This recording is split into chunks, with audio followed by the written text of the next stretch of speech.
Well, the content creators are sure having an effect on the public. They've got the public eye on us and drawing more shareholders to us. Hey, let's not kid ourselves. Anytime the media rears its ugly head towards us, our shareholders and customers up and run away.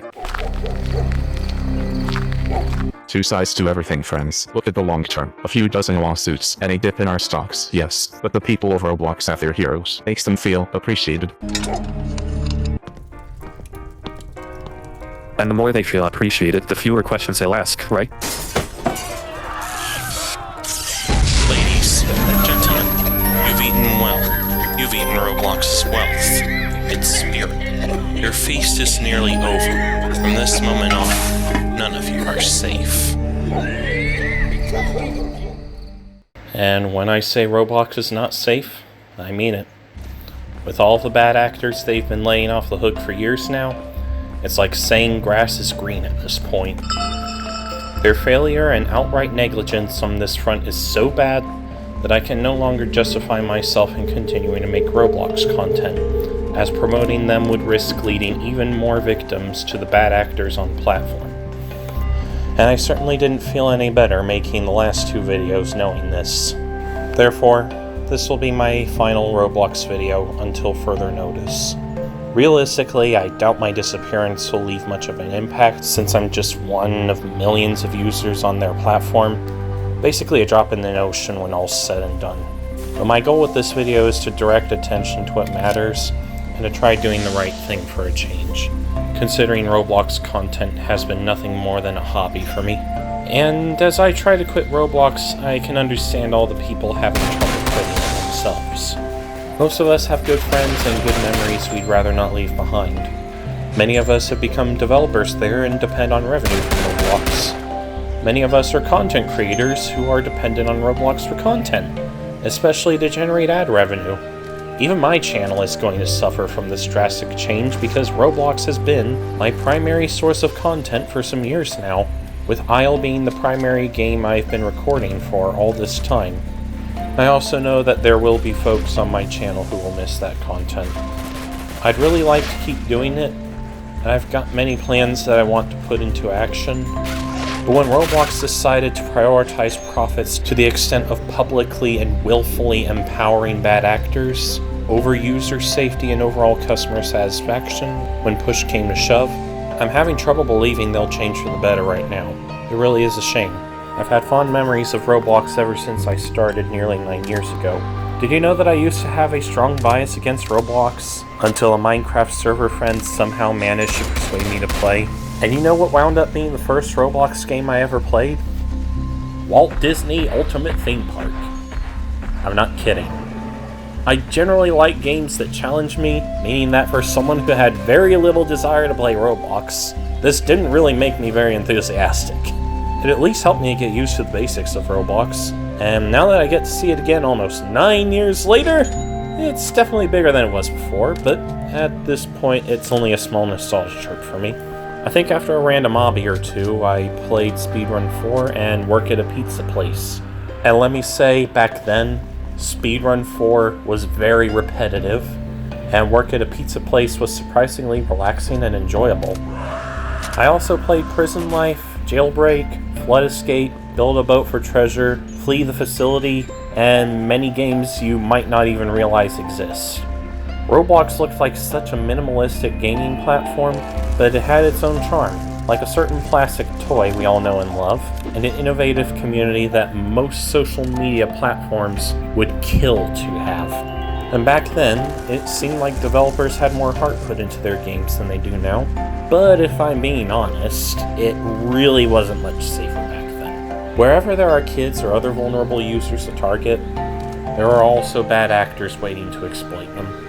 Spam, phishing, and cheaters were not uncommon, and some folks used or allowed degenerative content in their games even then, even if they were more restricted in what they could manage.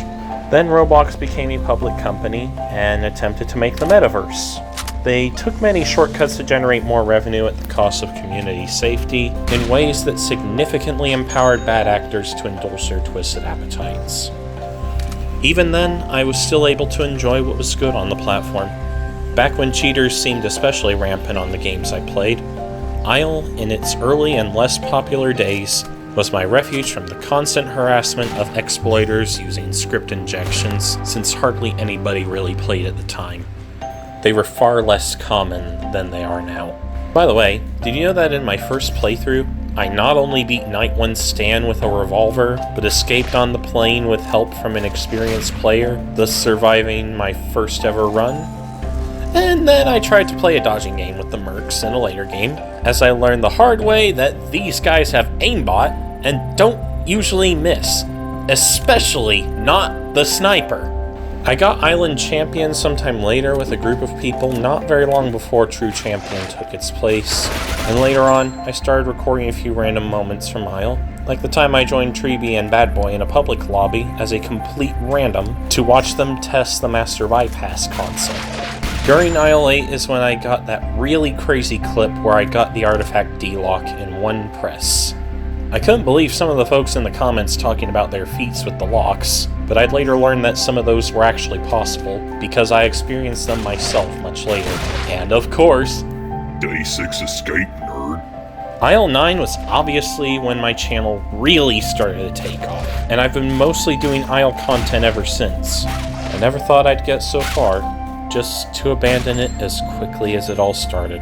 I guess there's something in my procrastination to be thankful for after all. I get to savor the moment a little longer.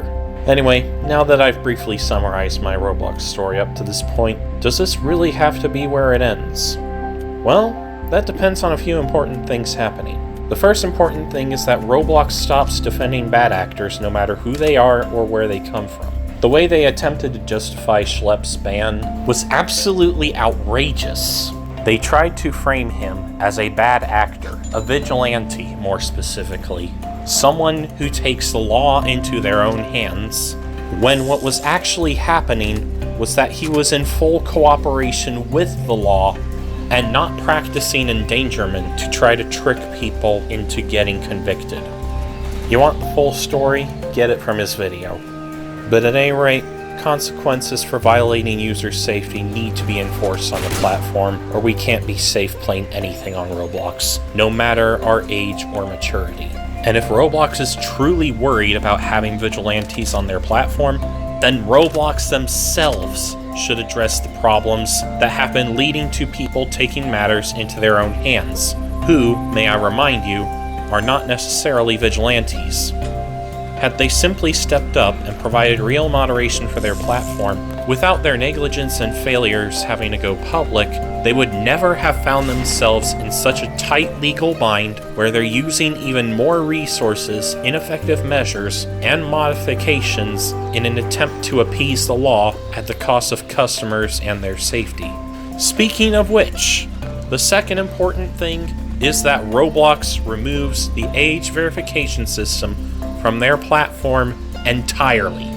I would argue this would be a critical reason for people to flee the platform, as if Roblox protecting bad actors wasn't bad enough already. This system protects nobody, and instead makes people even more vulnerable than they already are. Even people with otherwise good safety practices will be endangered by this ludicrous step. That's how severe we're talking about. Not to mention Roblox's third-party age verification provider, Persona, and other verification data collection companies have already come under fire for failures to uphold the protection of sensitive user data and for verifying users with fake or otherwise incorrect data, including AI facial scans, which have already been proven to be ineffective. Furthermore, there are politicians already lobbying to make this the norm on all social media platforms. Heck, even wider than that, even in order to use our devices. What this would accomplish is the prohibition of privacy, which would in turn enable the violation of free speech for law-abiding citizens. Not criminals, law-abiding citizens. Criminals do not respect the law and will find ways around it every time. And it will lead to silencing critics, destroying privacy, creating high-reward targets for hackers, and protecting malicious people and bad companies from having to be held accountable for their actions. If you want platforms to better protect children, teens, and other vulnerable users from bad content, exploitation, or worse, enforce the laws that already exist to encourage parental controls and penalize bad actors and eradicate or reduce abusive material instead of risking violating free speech, privacy rights, and the protection of sensitive data, all so people can use the internet. I can't say it enough. Age verification must disappear entirely or nobody will be safe. The third and final important thing I really want to see, which is something I'm more than willing to help with when the other two happen, is the Roblox community doing more to look out for each other. This, I would argue, would address the root cause of bad actors on any media platform. While Roblox may be guilty of neglecting its users' safety and empowering bad actors, as a community, we share the burden of responsibility for our own safety, not just by making people aware of what's going on, reporting rule violations, and keeping ourselves safe from bad actors, but by modeling the good qualities that we'd like to see in others. By being good examples to others, we become the most powerful influence fighting against bad actors in all of their forms, no matter the circumstances. So powerful, in fact, that our inevitable enemy will try its hardest to attack us and use our influence to lead others astray. And believe it or not, it's very easy for us all to fall victim to this, because in the process of entertaining ourselves with even the slightest of activities we shouldn't be part of, we're not only empowering the bad actors ourselves, but we also create more of them. This is going to be hard for a lot of people to stop, and I'm not expecting anyone to be perfect. I certainly know I'm not perfect, and I've certainly not helped much even in my efforts to create safer content for my audience. But I know that together, we can create a safer community for everyone by setting good examples for others to follow. This isn't simply for my sake, but for all of us. In doing so, we help prevent a crisis like this from ever happening again in our community. If these three important things happen, I'll be more than happy to make Roblox content again. But until that happens, this is where my Roblox story comes to an end. But what about the rest of my channel's story? Well, as one chapter ends, a new one begins. I'll be working on content in other games, including Minecraft, for which I'm working on an Isle map, which I plan to use to make even more Isle content for my channel. I imagine some of that should pass as Isle content in the Bedorkby content creator group, but if it doesn't, then I have no regrets in dropping the red group icon for the greater good if I have to. Besides, Blues' updates are overrated. Anyway, I'm also looking into helping bring Hytale to life with a bit of modding and recording some content on that myself. The game is quite fun so far for an early access attempt at a new sandbox game. It's definitely incomplete, but it's very promising from what I've played of it. And of course, for the few dedicated Broom Run enthusiasts on my channel, I'm still watching Moonlighter 2's progress to see if it's worth continuing to record for. The devs for that game have their community hyped, so there's definitely the possibility of a Moonlighter 2 Broom Run happening sometime in the distant future. As for a continuation of the Moonlighter 1 Broom Run, well, don't hold your breath. I'll do it if I'm bored and if enough people actually want to see me beat the Wanderer dungeon with the broom. I'll also look into playing some other games on this channel, including some that you guys might enjoy. But ultimately, my big goal is to become a game developer myself. I've already got some plans for a few games, some simple, some more complex, and all of them feel like games I'd consider playing. And actually, I already have some experience with Unity. I just need to put it to use. And as I finally take a break from Roblox content, I can finally make a bit more progress there. Odds are that I won't be attempting to make a new Roblox-like platform as of yet, considering there's more than enough competition out there to shut me out, but if there's ever enough demand that not even Roblox alternatives can accomplish, I'll consider making a Kickstarter for my own engine or something. So if you would like to be part of my next chapter, please consider supporting my channel by liking this video, subscribing, engaging in relevant discussion in the comments section, and if you feel extra generous, please consider joining my channel membership to financially support the channel and get some extra perks to go along with it. On a final note, if you can leave Roblox and help your friends or family leave Roblox, please do. Not only would it help keep you away from trouble from bad actors, but if Roblox recognizes that they're losing customers over this, they might change for the better, even if they don't meet my requirements at first. That, and let's be honest, Roblox is becoming a less sustainable platform for revenue considering their latest design choices. Meaning the sooner we as developers and content creators can be independent of it, the better. Now, I made a few posts to answer any questions you guys might have, but considering the kinds of questions I got, well, I think I've said pretty much everything I need to say. And I know someone asked a question wondering what my problem with Roblox was. I was thinking it was all about the chat. Honestly, I can play without chat. You'll notice I was even able to upload IL videos without being able to chat, despite that being something I love to do. The real problems I have with Roblox are pretty much what I've said already. They're publicly empowering bad actors, and taking pride in an age verification system that is very destructive, to say the least. At any rate, if you have any other questions for me to answer, feel free to ask them in the comments.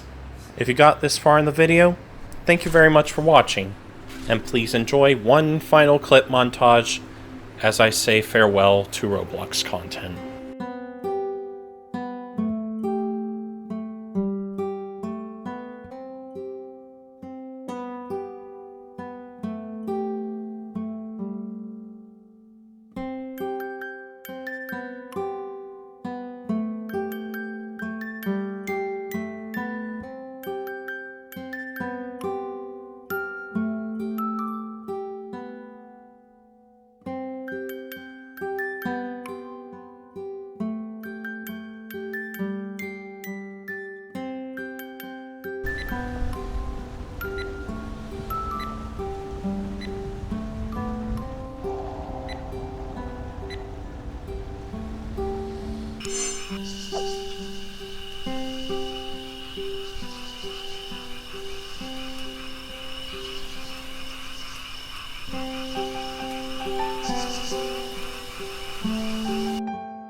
Never thought I'd say this, but it looks like I finally escaped the aisle.